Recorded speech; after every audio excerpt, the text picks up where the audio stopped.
असा मस्त मऊसूद असा फ्लफी उपमा तुम्ही कधी खाल्लाय का? आज मी तुम्हाला अगदी परफेक्ट अशी रेसिपी दाखवणार आहे. चला तर मग लगेचच रेसिपीला सुरुवात करूया. सगळ्यात आधी गॅसवर मी कढई गरम करायला ठेवली. त्यामध्ये 1.5 वाटी रवा घालते. उपमा करताना रवा इथे मी जाडच वापरलेला आहे. तुम्हाला हवं तर तुम्ही बारीक रव्याचा वापर केला तरी चालेल. गॅसची फ्लेम मध्यम ठेवून रवा आता 4 ते 5 मिनिटांसाठी भाजून घेऊ. रवा भाजत असताना अगदी गॅसची फ्लेम मध्यमच ठेवायची. तुम्ही रवा कसा भाजता त्यावर देखील उपमाची चव अवलंबून असते. त्यामुळे गॅसची फ्लेम अगदी मध्यम ठेवून आपल्याला 5 मिनिटांसाठी हा रवा मी इथे भाजून घेतला. आता याला एका प्लेटमध्ये काढून घेऊ. याच कढईमध्ये आता मी 3 चमचे तेल घालते. रवा भाजताना मी तेलाचा अजिबात वापर केलेला नाही. तेल गरम झाल्यानंतर यामध्ये मी आता शेंगदाणे तळून घेते. शेंगदाणे तुमच्या आवडीप्रमाणे तुम्ही कमी जास्त घेऊ शकतात. गॅसची फ्लेम मध्यम ठेवून शेंगदाणे खरपूस रंगावर भाजून घेऊ. शेंगदाणे आपल्याला भाजून पुन्हा वाटीमध्ये काढून घ्यायचे आहेत का ते पुढे सांगतेच. शेंगदाणे अगदी मिनिटभरानंतर छान खरपूस असे तळून झाले.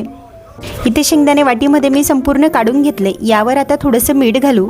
वरून मीठ घातल्यामुळे शेंगदाणे खूप छान लागतात खायला. वाटी हलवून घ्यायची म्हणजे सगळ्या शेंगदाण्यांना मीठ लागतं. उरलेल्या तेलामध्ये 1 चमचा मोहरी, 1 चमचा जिरे घातलं. जिरे मोहरीची छान खमंग अशी फोडणी बसू द्यायची. उपमा देखील चवीला छान लागतो. मग 1 मोठा चमचा भरून मी इथे उडदाची डाळ घातली. लगेचच थोडासा कढीपत्ता, 3 ते 4 हिरव्या मिरच्या. मिरचीचं प्रमाण तुम्ही तुमच्या आवडीनुसार कमी जास्त करू शकतात. कढीपत्ता, मिरची छान अशी तेलामध्ये परतून घ्यायची. यामध्ये आता 1 वाटी भरून मी इथे कांदा घालते. ज्या वाटीने आपण रवा घेतला होता 1.5 वाटी, त्याच वाटीने मी इथे 1 वाटी कांदा घालते. उपमा बनवत असताना कांद्याचं प्रमाण देखील योग्य घ्यायचं म्हणजे उपमा अगदी मऊसूद होतो. त्याचसोबत चवीला देखील अगदी हॉटेलसारखाच लागतो. 1.5 वाटीसाठी 1 वाटी कांदा घ्यायचा म्हणजे 1 मोठा कांदा वापरायचा. कांदा देखील मी इथे 2 मिनिटांसाठी छान परतून घेतला. गॅसची फ्लेम मध्यम ठेवूनच मी इथे कांदा परतून घेतला. आता यामध्ये आपण भाजून घेतलेला रवा घालू. रवा देखील अगदी काही सेकंदांसाठी आपल्याला कांद्यामध्ये परतून घ्यायचा आहे. रवा आधी भाजलेला असल्यामुळे फक्त कांद्यांमध्ये याला मिक्स करून घ्यायचा. ज्या वाटीने रवा घेतला होता त्याच वाटीच्या प्रमाणामध्ये मी यामध्ये आता 4 वाटी पाणी गरम करून घेतलेलं घालते. 1.5 वाटी रव्यासाठी 4 वाटी पाणी अगदी परफेक्ट होतं. पाणी इथे आपल्याला थोडं थोडं करून टाकायचं आहे म्हणजे रव्यामध्ये गुठळ्या होत नाही.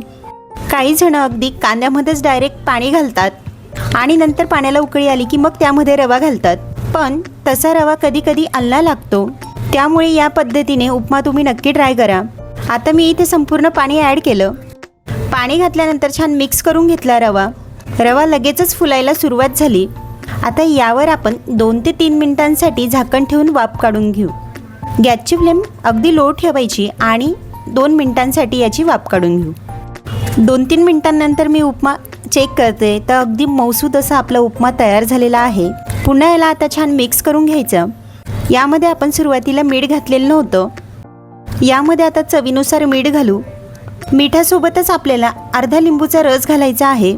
तुम्हाला जर आवडत असेल तर यावेळेस तुम्ही 1 चमचा किंवा थोडीशी साखर घातली तरी चालेल. साखर घातल्यामुळे देखील उपमा अगदी तिखट, गोड, आंबट असा तयार होतो.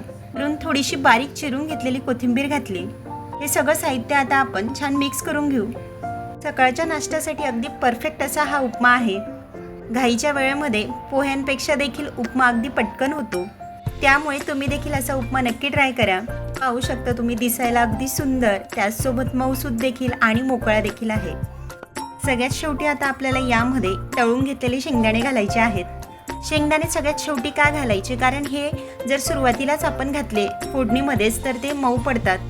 त्यामुळे असे शेवटी जर शेंगदाणे घातले तर ते छान दाताखाली येतात आणि कुरकुरीत असे राहतात. आता आपला उपमा बनवून तयार आहे.